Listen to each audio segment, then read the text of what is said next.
one.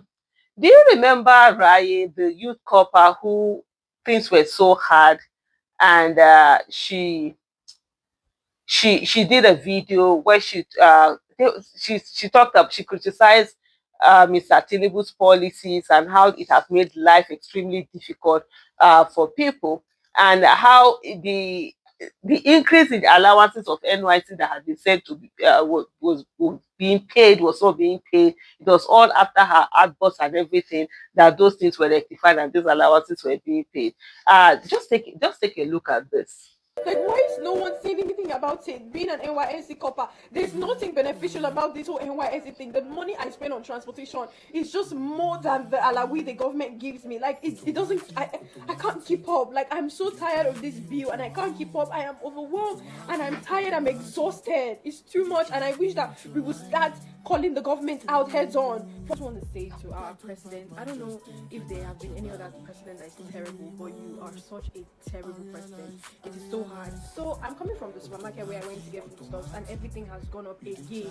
Guys, why am I going to get a crate of egg and they're telling me it is 6.5? It doesn't make any sense that egg will cost 6.5. Like, I literally can't remember when egg used to cost 800. And let's not even add, Lagos stinks. Lagos smells like shit. If you say, okay, I want to take a walk, I'm depressed, let me just take a walk, you can't even take a walk. Like, 30 minutes ago, I just received a call from the NYSC board, starting with the secretariat before the LGI. I wasn't insulting the president, ma. I was only asking for accountability. Hold down that rubbish. Ma, are you threatening me? Hold down that rubbish. I'm not talking to your mate. Ma, she called me and she was shouting and she was threatening me to take down the video. And in my first mind, I'm like, wait, how did they get my phone number? And then I realized that every NYC copper has to fill a file with your phone number and your address. I'm like, these people actually have my house address and they know where I'm staying. And now they have started calling me first to threaten me.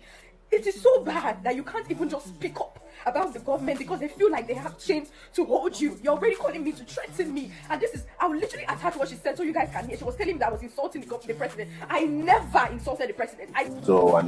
We are thinking about escalating it to the state NYC secretariat in Surulere so as to find out what's next. I will stand with her, stand by her, and be with her all the way until justice is done.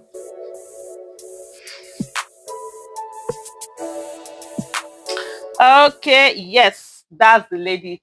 That's the lady I was talking about. So, at the end of the day, what she did actually, got a lot of people emotional video. You could see, different people, how this thing has affected their lives and how they were coping. It was all a lot. So she even did a trend where people were speaking out. The 30 days speak up challenge, like that. People were speaking out about all the things that we were going through. Really brought uh the suffering of the people to the fore. And if we had a real government and not this illegitimate government, that was an opportunity to have actually changed the story of Nigeria in sense that you meet these people at their place of need and say, look, this is the problem we have. Let's solve this thing together. I will reduce my costs and totally change the trajectory of the government, to be a more people-centric, empathetic government. But then, hey, nobody risks election to come and solve people's problem, and Tinubu is not going to be the one to start it.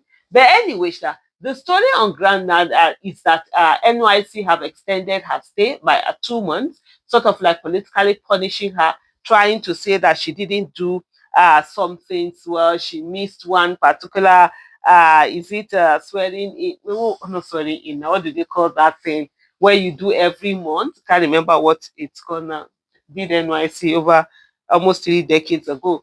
And so that she didn't do it and all of that. But she was there, according to what her lawyers are saying. She was there. The person that's supposed to sign up deliberately did not sign her up. So what she has done now is that she has now done an appeal to Mr. Tinubu, saying that, look, this thing that was done to her is politically motivated. If Tinubu or his people or their, how would I put it, his team have any, they are being controlled by what do you call this thing, spirit of error anyways. And sometimes when they see this thing that they should capitalize on, they don't get to do it. This is the opportunity to sort of like try and build this one small positive image where you now like, okay, ask for her, direct that she should be NYC should release her, give her certificate, all of that, and then make it sound that, oh, even though she criticized me, even though it was me she criticized, I don't have anything to do with that. Let me open up. Like, let them think, what will Mr. Peter Obi do, and let them do it so that they will get some credit. Let people be able to look at that and say, okay, they've done this one good. But anyway, sha.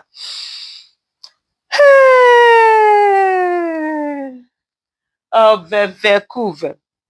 But let me go back and actually read the story for you. COP member Rita Uguamaye petitions Tinubu to reverse unlawful NYC service year extension, laments victimization. And so I also saw that on Inibehe's page, where he has spoken about the fact that they have done this. They have written a petition to Mr. Tinubu. This is Mr. Tinubu's opportunity to actually shine. Mr. Tinubu has an opportunity to shine. This is something that he can use and let them say for once the clock was, they say a bad clock is right twice a day. Let this be one of his, twice a day. The embattled National Youth Service Corps member, Ms. Rita Uguamaye, also known as Raye, has appealed to Bola Tinubu against the decision of NYC to extend her service period. Uguamaye, through her counsel Inibehe Effiong Esquire, has petitioned the presidency to reverse what she described as a politically motivated 2-month extension imposed on her by the NYS. In a letter addressed to Tinubu and copied to the NYC Director General, the Executive Secretary of the National Human Rights Commission, and other stakeholders, Uguamaye demanded the immediate issuance of her discharge certificate. The appeal, titled Appeal Against the Unlawful Extension of the Service Year of COP member Ushi Rita Uguamaye with state code number DZZ, accuses the NYC of victimization, abuse of power. According to Effiong, the core member was falsely accused of failing to attend the April 2025 biometric monthly clearance. Yeah, clearance was the word I was looking for. He maintained that Uguamaye was present on April 7, but was deliberately denied clearance by her local government inspector, LGI, Ms. Veronica Abela. You see these people that used to do evil, these people that I used to tell people, the institution is not the problem. It's the people in the institution that is the problem. People like this, what's her name, Miss Veronica Abela, Sabi. She's not the one that they had issue to, but she's the one that refused to give this girl clearance. People that will do evil, they don't come from up to come and do evil. They do use people within you and I to do that evil, until we begin to call the people that actually end up doing the evil. Even if they say they were commanded, to begin to call them out there, Nigeria is not going to go anywhere. The petition alleged that Abela's actions were in retaliation for Uguamaye's public criticism of certain policies of Tinubu-led administration, illegitimate administration, I would say. The council further stated that despite presenting her case before the court disciplinary committee, Uguamaye's explanations were disregarded. But anyway, this is Tinubu's opportunity to shine and do something right, so that in the 2 times that they clock is right, let it be one of his 2 times.